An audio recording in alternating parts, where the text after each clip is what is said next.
speak softly and carry a big stick." These words from Theodore Roosevelt echoed a vision not just for diplomacy, but for America's destiny. How did a young, fractured republic, once dismissed as a colonial backwater, rise to become the most powerful force the world has ever seen? This is the story of how the United States became a superpower. Not just through war and wealth, but through vision, conflict, and a series of bold decisions that changed the course of human history. The United States began as an experiment, a fragile union of 13 colonies clinging to the Atlantic edge of a vast continent. For its first 70 years, it grew westward, stretching toward the Pacific. This expansion came with a dark cost, the forced removal and violent displacement of indigenous peoples. But even as territory expanded, America remained inward-looking, uncertain of its role in the wider world. After the Civil War, some leaders, like Secretary of State William Seward, dreamed bigger. He envisioned an America that would stretch beyond its oceans, commanding influence on a global stage. He purchased Alaska from Russia in 1867, a deal mocked at the time as Seward's folly. His efforts to acquire more, Greenland, the Caribbean, were blocked. Many Americans weren't ready. They feared foreign entanglements and the integration of people they viewed as others. Yet the tide was beginning to shift. The late 1800s brought transformation. The Industrial Revolution exploded across the U.S., churning out steel, oil, railroads, and manufacturing at an astonishing pace. To manage this, power centralized in Washington. Presidents gained new authority, and with economic muscle came ambition to find markets, protect trade routes, and project influence abroad. In 1898, President William McKinley pulled the U.S. into war with Spain over Cuba. The results were stunning. In a matter of months, the U.S. shattered the remnants of the Spanish Empire, claiming Puerto Rico, Guam, and the Philippines. Soon after, it annexed Hawaii, Wake Island, and American Samoa. By 1903, the U.S. controlled the Panama Canal Zone, the key to global shipping. A new chapter had begun. America was no longer just a continental power, it was an empire. America began flexing its muscles, not just with soldiers, but with deals and dollars. It supported friendly regimes in Nicaragua. It influenced peace negotiations in China. It sent Marines into the Dominican Republic and purchased the Virgin Islands. Then came World War I. When America joined the fight in 1917, its military tipped the balance. President Woodrow Wilson, believing in moral leadership, tried to reshape the world order. At the Paris Peace Conference, he proposed the League of Nations, a vision for collective peace. But at home, America recoiled. Congress rejected the League. Isolationism triumphed. For a while, the 1930s brought hardship. The Great Depression hollowed the economy. Abroad, fascism rose. But America, still burned by World War I, hesitated to act. Then came Pearl Harbor. December 7, 1941, a date which will live in infamy.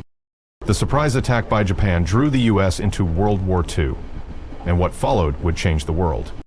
America emerged from the war unmatched, untouched by devastation, economically dominant, and armed with the most fearsome weapon ever created, the atomic bomb. Now, the world looked to America for leadership. Out of the ashes of war, America helped forge a new global order.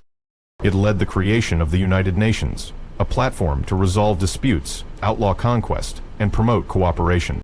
At a quiet resort in Bretton Woods, New Hampshire, 44 nations gathered to craft a financial system that would prevent another depression. The result? The birth of the International Monetary Fund and the World Bank. These institutions, American in origin and vision, anchored a new global economy. But not everyone shared the vision. The Soviet Union, scarred but powerful, had its own plan.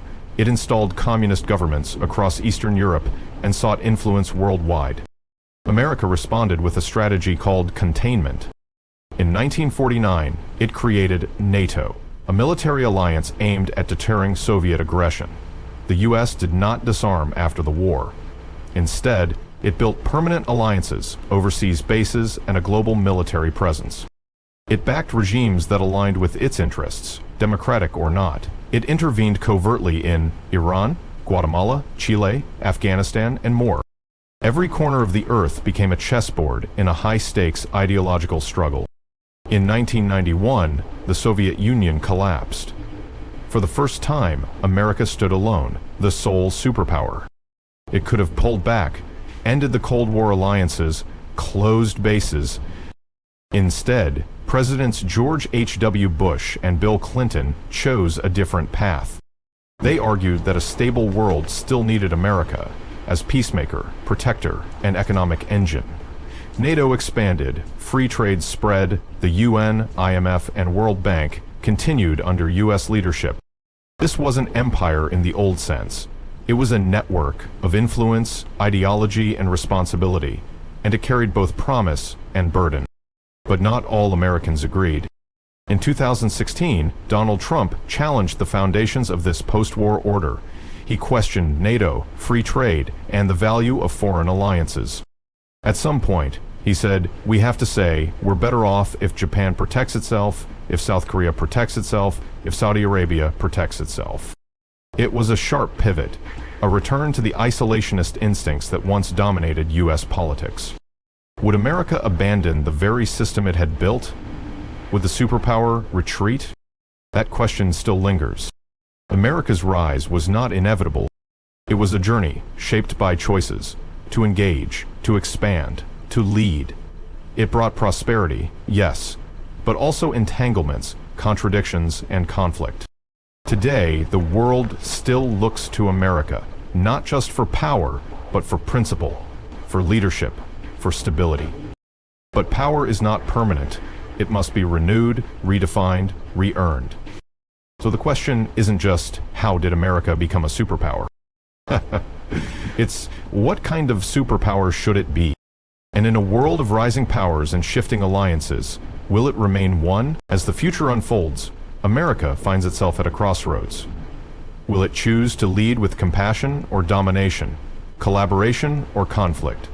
The choices it makes today will shape not only its own destiny, but the future of the world order itself. Some say America's greatest strength lies in its ability to reinvent itself, to learn from its mistakes, and emerge more adaptable and more unified. But can it do so when divisions at home deepen and trust in institutions erodes? Will the nation find a way forward together, or become stranded by its own disputes? Ultimately, the answer will come from its people, from the ability of ordinary Americans to come together, innovate, and pursue a shared future. Will their unity be enough to keep the nation a force for stability and progress on the world stage? Or will internal struggles undermine its ability to lead when it matters most? Let us know your thoughts in the comments. If you want more deep dives into history's most powerful moments, be sure to like, subscribe, and hit that bell icon. Thank you for watching.